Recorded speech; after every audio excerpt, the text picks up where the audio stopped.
I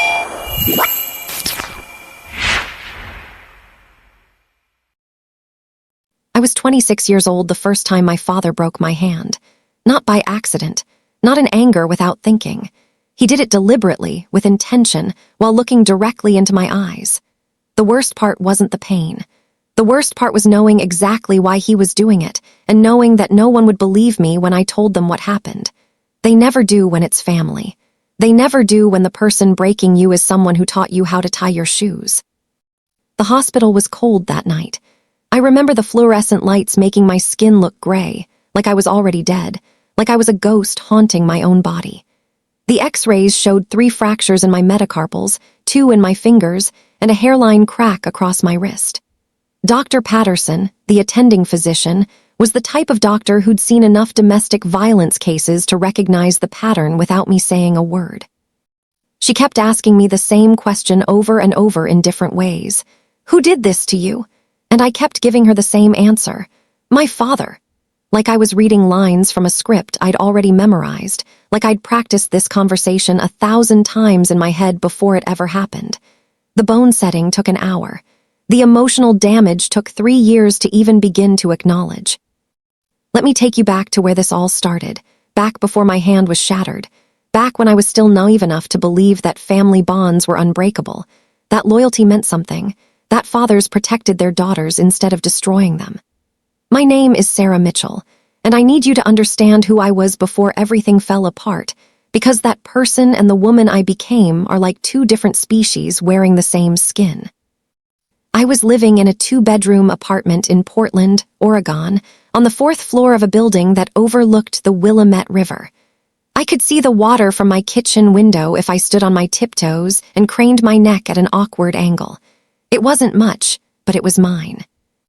I'd saved for 3 years to get the down payment together, worked double shifts at the architectural firm where I was a junior designer, picked up freelance projects on weekends, and ate ramen for dinner more nights than I cared to admit. But the apartment represented something important to me: independence. It was proof that I could build something, that I didn't need to depend on anyone else to survive, that I was strong enough to stand alone. I worked at Mercer and Associates, a mid-sized architectural firm downtown that specialized in commercial real estate development. I'd landed the job right out of college, working as an intern for the first year with no pay, just portfolio-building experience, and the faint hope that someday I might become a full-time employee. The partners, David Mercer and Patricia Associates. Yes, that's actually her real last name. Took a chance on me when I proved I could think 3-dimensionally, that I understood load-bearing walls and structural integrity, and that I had the kind of creative obsession with design that made me stay late into the evening redoing sketches, because a window placement was off by 6 inches. By the time I was 26, I was making $48,000 a year, which sounds small until you realize I'd grown up with nothing, that my parents were the type of people who counted quarters at the grocery store checkout. My family wasn't wealthy, but they were comfortable, or at least my father had made them that way through hard work that had calcified into something resembling bitterness. He was a construction foreman, the type of man who believed in pulling yourself up by your bootstraps because he'd done it, and therefore anyone who struggled was simply weak. My mother, Margaret, was a nurse who worked nights and slept during the day, existing in this ghostly half-life where she was present but never quite there.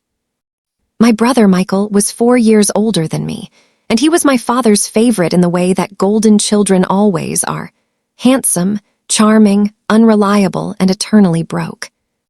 Michael had always lived life on the edge of disaster. He'd started 3 businesses that failed, invested in schemes that turned out to be pyramid schemes, and somehow always landed on his feet because my father was always there to catch him. When I was 18, my father co-signed a loan for Michael's first startup, some software venture that Michael promised would make them all rich. It didn't. It collapsed within 14 months, and my father had to pay back $30,000. Did my father rage about it? A little. Did he hold it against Michael? Not in any way that mattered. He just paid it, chalked it up to experience, and told Michael to try again. That was the dynamic in my family. My father was the safety net, and Michael was the person who dove without ever checking if the net was still there. By the time I turned 26, Michael had accumulated debts that made my head spin. Credit cards, personal loans from friends, a mortgage he couldn't afford on a house he'd bought with some woman he promised he was going to marry, but never did. The total was somewhere north of $150,000, and he was starting to disappear into that special kind of panic where debtors call. Sleep becomes impossible, and every knock on the door feels like a threat. My father, at 62 years old, couldn't keep bailing him out anymore. His own retirement was precarious. My mother's nursing income was solid, but not enough to cover the crater that Michael kept digging in my father's finances. So they decided to ask me for the money, not as a gift, as a loan. I remember the conversation like it was yesterday, even though it was 3 years ago. My father called me on a Tuesday evening and asked if I could come to the house for dinner. Just dinner, nothing special, nothing to worry about. My parents' house was in Camas, Washington, about 45 minutes from Portland, a modest 3-bedroom ranch that they'd paid off 10 years earlier. I drove out that evening, thinking maybe my mother had made pot roast, her Sunday specialty, even though it was only Tuesday. When I got there, both my parents were sitting at the kitchen table, and Michael was in the living room, pretending to watch television but clearly listening to everything we were about to say. My father was a large man, still thick with muscle even though he'd been retired from physical labor for 5 years. He had the kind of presence that made rooms feel smaller. He opened the conversation the way he always did, directly, without preamble, without softening. He explained Michael's situation in clinical terms, listing the debts like a prosecutor listing charges. $147,000 across 8 different creditors. Interest rates that made the total grow by hundreds every month. The possibility that creditors might come after the house itself. And then he asked me the question that I should have been prepared for but wasn't. Could I loan the family the money? I was making $48,000 a year. I had exactly $19,000 in my savings account, money I'd been accumulating for 5 years, money that was supposed to be the foundation for my own future. Lending that to Michael would leave me with nothing, standing in the same precarious position that had made me fight so hard in the first place. And that's what I told my father. I said no. The word hung in the air between us like something toxic, something that couldn't be unsaid. My father stared at me for a long moment, and I watched his face change, watched the disappointment calcify into something harder. He asked me if I understood that Michael was family. He asked me if I understood what family meant. He asked me if I really wouldn't help my brother when he needed me most. And with each question, his voice got quieter, which was infinitely scarier than if he'd yelled. I tried to explain. I told him that I couldn't afford to loan that kind of money. I told him that Michael needed to face consequences for his choices, that giving him more money was just enabling him to make worse choices. I told him that I had my own future to think about, my own life to build. And with each sentence, I could see my father getting angrier, could see him retreating into that dark place inside himself where he'd made the decision long before the conversation ever started that I was being selfish, that I was betraying the family, that I was failing in my most basic duty as a daughter. "You're being a bitch about this," he said quietly. Those were his exact words, not angry, just factual, like he was describing the weather. I flinched, not because of the word itself, I'd heard worse, but because of how casual it was, how certain. Like he wasn't insulting me so much as diagnosing me. And then he said something that would haunt me for the next 3 years. "You think you're better than us because you've got your little apartment and your fancy job. You think you don't need this family. But you're going to need us someday, Sarah, and when you do, don't expect me to be there." My mother said nothing. She never did. She was a ghost, a shadow, a woman who'd learned long ago that survival meant staying silent when her husband created storms. I stood up to leave. I was angry, yes, but more than that, I was hurt, because my father's words had a particular sting that only family can inflict. He wasn't just angry at me for refusing the loan. He was angry at me for having the audacity to value myself enough to refuse. That was the real crime. In his worldview, daughters sacrificed. Daughters gave. Daughters understood that blood was thicker than banks' accounts. And I had betrayed that code, had revealed myself to be selfish, ungrateful, and weak. I walked toward the door, and that's when my father moved. He grabbed my left hand, my drawing hand, the hand I used to create the designs that kept me alive, and he squeezed. Not a grab, a deliberate, systematic crushing. I could feel the bones grinding against each other, could feel the pressure building, could hear myself screaming but also feeling oddly distant from the sound, like it was coming from someone else's body. My mother made a noise, something between a gasp and a whimper, but she didn't move. Michael didn't come running from the living room. It was just me and my father and the sound of my hand breaking, and the feeling of absolute certainty that this moment was going to change everything. When he let go, I fell to my knees. I don't remember if I said anything. I don't remember what happened next except that I somehow got to my car. My hand was swelling already, the fingers turning purple like bruises, and I drove to the hospital with one hand on the wheel and the other cradled against my chest, like something that might fall off if I didn't hold it tight enough. I called 911 from the parking lot, and the police arrived while the doctors were examining me. I told them exactly what had happened. I told them my father had deliberately crushed my hand, that it was intentional, that I had witnesses in the form of my mother and brother who saw the whole thing.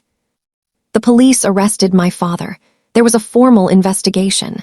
And then, 3 weeks later, my mother and brother both recanted their statements. They said they hadn't actually seen my father do anything. They said I must have fallen. They said maybe I'd had an accident at work and was confused about the details. The case collapsed. The charges were dropped. My father didn't spend a single night in jail. And I was left with a hand that would never quite work the same way again, scars that would ache when the weather changed, and a family that had chosen to protect him over me. The hand healed slowly, painfully, with physical therapy that cost money I couldn't afford. I learned to write with my right hand, though my left would always be stronger, would always be the one that my brain reached for first. The architectural firm kept me on. David Mercer, bless him, understood trauma in a way that most bosses don't. But I moved to smaller projects, ones that didn't require the kind of fine detail work that my damaged hand couldn't quite manage anymore. My salary dropped. My career trajectory changed. Everything I'd built was suddenly precarious again. But the worst damage wasn't physical. It was psychological. It was the realization that my family had collectively decided that my pain didn't matter as much as my father's freedom. It was understanding that love, in their worldview, was conditional, was something that could be revoked the moment you stopped being useful. It was knowing that I couldn't go to the police again, because they'd proven they'd all recant, and my word against all of theirs would lose. It was the understanding that I was alone in a way I'd never fully comprehended before, that I couldn't rely on the people who'd created me to protect me. For the first month after the hospital, I cried a lot. I would be working at my desk, ostensibly focused on some design project, and suddenly I'd be in tears, not making any sound, just letting the water run down my face while I kept typing. I went to therapy. Dr. Chen was a trauma specialist who had a way of looking at you that made you feel like maybe, just maybe, your pain was real and valid, even if no one else in your life seemed to agree. She asked me what I wanted to happen, and I didn't know. I wanted my hand back the way it was. I wanted my family to be different. I wanted my father to feel even a fraction of the pain he'd caused me. But wanting those things and being able to achieve them were two entirely different things. 3 months after the hospital visit, my father called me. He didn't apologize. He asked me if I was ready to let bygones be bygones, if I was ready to put the whole ugly incident behind us so that we could get back to being a normal family. He made it sound so reasonable, so rational, like holding a grudge was the unreasonable thing, like expecting a man who'd broken his daughter's hand to take responsibility was somehow petty and small. I didn't respond. I just hung up the phone. He called again the next day, and the day after that. Eventually, he stopped, but not before he'd left 3 voicemail messages explaining all the ways that I was being dramatic, unfair, and disloyal by not accepting his implicit non-apology. My brother, surprisingly, was the one who reached out next.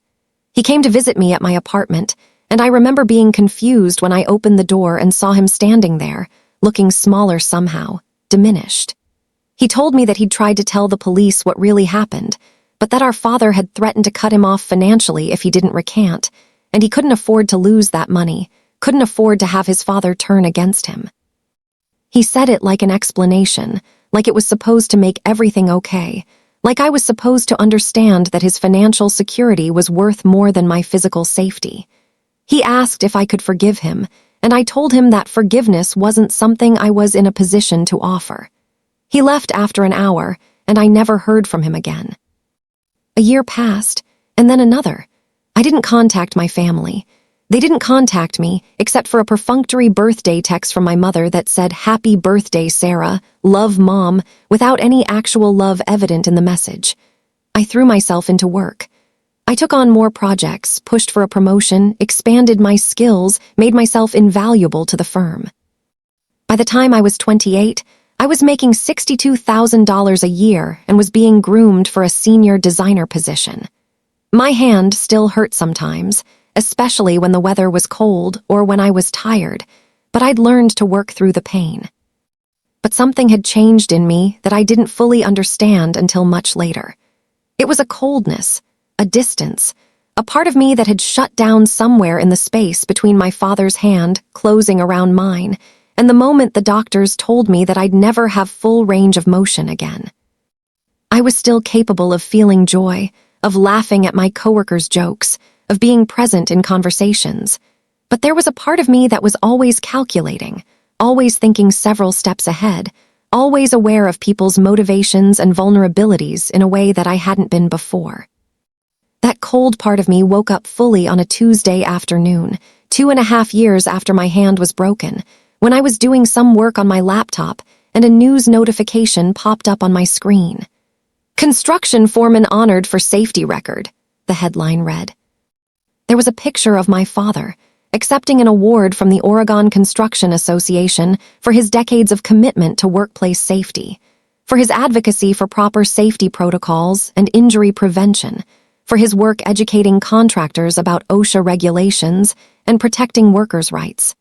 The irony was so thick I could taste it, bitter and metallic, like blood. I read the article 3 times, and with each reading I felt something crystallize inside me, something that had been forming like ice in the months since my father had crushed my hand. He was being celebrated for keeping people safe. He was being lauded as a hero, an advocate, a man who cared about the well-being of workers. And meanwhile, the person he'd hurt most had to take physical therapy to learn how to write again. The person he'd hurt most was living with chronic pain in her dominant hand. The person he'd hurt most was someone no one would believe if she told the truth about him. That was the moment when I stopped being angry and started being strategic. That was the moment when I decided that my father wasn't going to get away with this. Not because I needed revenge in the traditional sense. I wasn't interested in hurting him the way he'd hurt me. I was interested in something more elegant than that. I was interested in the truth being known. I was interested in him understanding that his actions had consequences. I was interested in him losing the narrative that he'd so carefully constructed, where he was the good guy, the hard worker, the safety advocate, and I was the ungrateful daughter who'd rejected her family. I opened a new folder on my computer that evening and named it Evidence. Then I spent 3 hours searching the Oregon Court Records website for the case against my father. The case was sealed. Domestic violence cases always are, but I had access to some of the documents through the Victim Services Coordinator who'd called me several times in the months after I'd reported him. She'd been waiting for me to press charges again, waiting for me to show up to trial, waiting for me to let the legal system do its job. I'd let her down by not following through. But I had documentation, medical records, photos of my hand in the hospital, taken by the nurses as part of the protocol, my initial statement to the police, and now I had photographs of the newspaper article about my father's safety award. I started small. I created a second email address, something generic and untraceable, sarahmportfolio@gmail.com. I set up a document folder in Google Drive where I could compile information about my father, and I made it private, accessible only to me. I printed out copies of everything, the court documents, the medical records, the newspaper article, and I bought a fireproof safe from a hardware store, the kind that was designed to protect documents from house fires. I kept the safe in my bedroom closet, hidden behind a collection of old winter coats that I never wore anymore. This was the beginning of the transformation that would consume the next 12 months of my life. This was when Sarah Mitchell, the victim, became Sarah Mitchell, the architect of something far more complex and dangerous than simple revenge. Because I was going to destroy my father's reputation, but I was going to do it carefully, methodically, leaving no fingerprints, creating a web of evidence so airtight that no one could claim I was lying, that no one could recant, that no one could protect him by simply denying what had happened. The first real piece of my plan came together in September of that year, almost exactly 3 years after my father had broken my hand. Michael's debts, it turned out, were still growing. He'd apparently convinced my father to loan him more money, and this time, my father had agreed, taking out a second mortgage on the house in Camas to cover it. The information came from a slip of paper that my mother left at the public library when she was there one afternoon. I didn't know she was leaving it. I'd been following her for 2 weeks after I noticed her pattern of going to the library every Tuesday and Thursday afternoon at the same time. She'd leave the paper, with my father's financial information, his account numbers, his credit card details, in a book in the reference section, and then someone, presumably Michael, would retrieve it later. I took a picture of the paper before leaving it exactly where she'd put it, and then I found Michael later that same week and invited him to coffee. He was desperate to reconcile, desperate to repair our relationship, desperate to believe that I was interested in being part of the family again. I let him believe all of those things, and I very carefully asked him about his debts, about his situation, about whether he felt trapped by the choices he'd made. He told me everything. He cried. He told me that our father had threatened to disown him if he didn't turn against me, but that he'd regretted it every day since. He told me that he was in serious financial trouble, that he was looking at bankruptcy, that he'd made terrible decisions and couldn't undo them.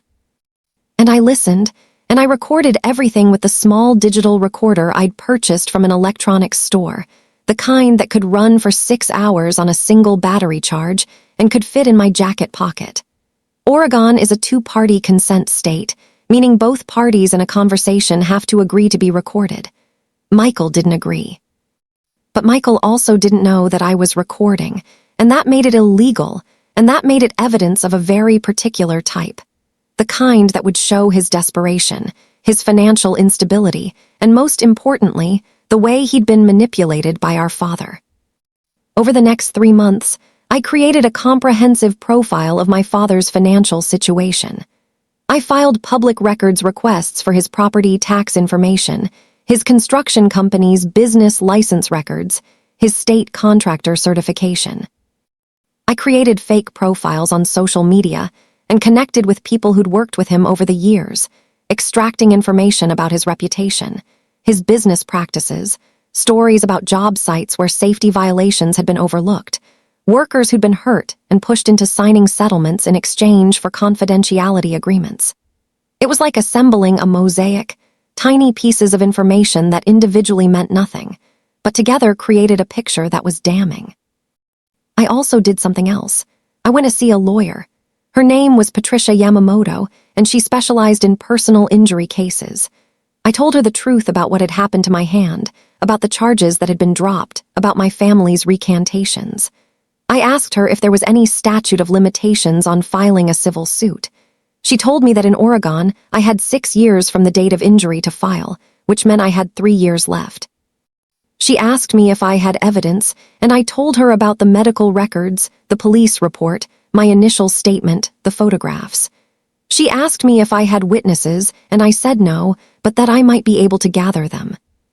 Patricia was an older woman, probably in her 60s, with gray hair cut short, and the kind of direct gaze that made me feel like she could see through my skin to all the secrets I was keeping. She told me that a civil case was different from a criminal case, that the standard of proof was lower, that I didn't need to prove guilt beyond a reasonable doubt, only on a preponderance of the evidence. She told me that my father's denial wouldn't be enough to win a case against me if I had strong medical evidence of the injury and could establish motive. But she also told me that the stakes for me were high. My father would fight, and family fights were always the most vicious because they occurred in the context of betrayal. I told Patricia that I understood. I told her that I wanted to wait a while before filing, that I wanted to gather more evidence, that I wanted to be absolutely sure before I set the legal machinery in motion. She gave me her card and told me to call her when I was ready. By the end of the second year after my injury, I had something that looked like a case file. 17 different pieces of evidence, medical records showing the extent of my injuries and predicting the long-term prognosis, witness statements from the nurses who treated me, confirming the severity of my injuries and nodding their concerns about whether they were consistent with my stated explanation of falling. A statement from the hospital's social worker documenting my disclosure of the violence. Photographs of my hand in various stages of healing, taken weekly during physical therapy. Copies of my therapy notes with Dr. Chen, where I documented my trauma and the ongoing pain.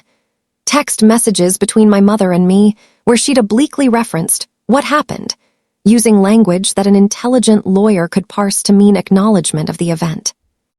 I also had the illegal recording with Michael, which I knew I couldn't use directly in court, but which could be given to law enforcement if I decided to press charges again. I had information about my father's property holdings, his financial situation, his business practices. I had newspaper clippings about his safety award, which seemed like an obscene contrast to the man who deliberately broken his daughter's hand. And then, in the third year, something unexpected happened. My father made a mistake.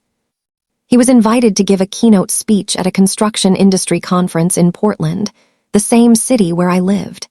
The speech was about safety culture in the construction industry, about how to foster an environment where workers felt safe reporting hazards, about how to create systems that prevented injury rather than just managing it after the fact.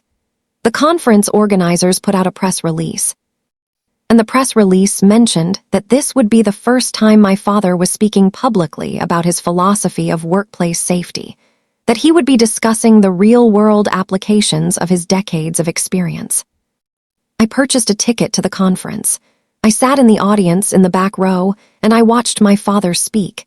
He was articulate, charming, persuasive. He told stories about workers he'd protected, about injuries he'd prevented, about the importance of taking every hazard seriously. He talked about his philosophy of caring for your people, of putting their safety above profits, of being willing to make the hard decisions that kept people alive. And then, in the middle of his speech, he said something that made my breath catch. He said, "Safety isn't just about following regulations. It's about creating a culture where people know they can trust you, where they know that you have their best interests at heart, where they know that you will never deliberately hurt them. That trust is the foundation of everything." He said it with absolute conviction, and the audience applauded. No one in that room knew that he deliberately crushed his daughter's hand. No one in that room knew that he'd lied to everyone who mattered, that he'd allowed false statements to be made to the police, that he destroyed a relationship with someone who loved him in order to protect his reputation. I recorded the speech. I had a small camera in my purse, the kind that looks like a pen, and I recorded the entire 45 minutes. That evening, I edited the video, pulling out the most damning quotes, the moments where he spoke most passionately about trust and safety and caring for the people you love. Then I created a new email address, one that looked professional, Oregon, construction, oversight@gmail.com, and I sent the video to several email addresses: the conference organizers, the construction licensing board, the local news stations, and the editor of the Pacific Northwest Construction Journal.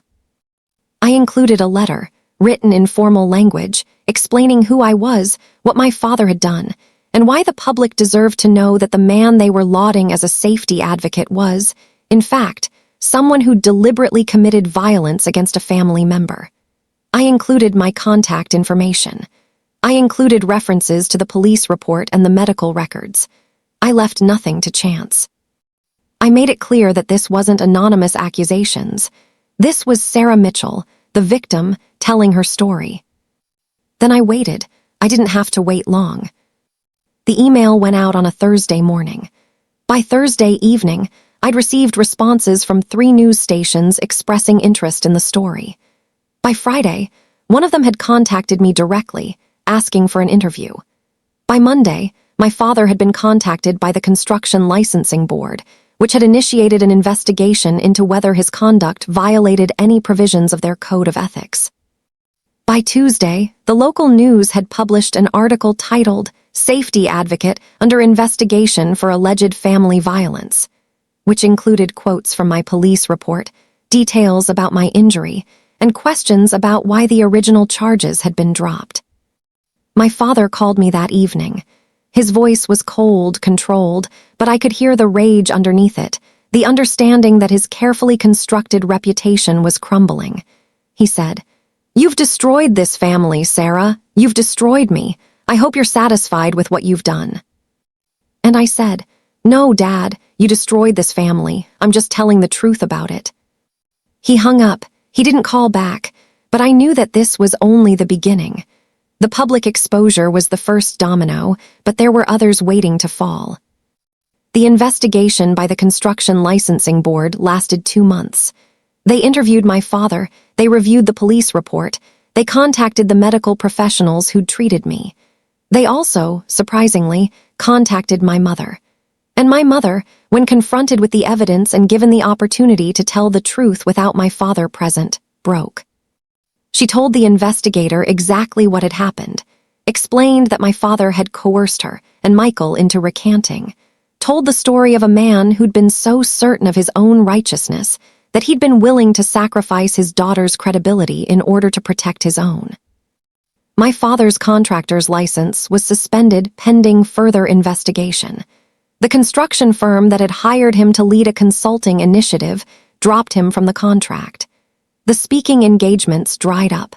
The reputation that he'd spent 4 decades building crumbled in the space of 3 months. And then Patricia Yamamoto called me and asked if I was ready to file the civil suit. I was.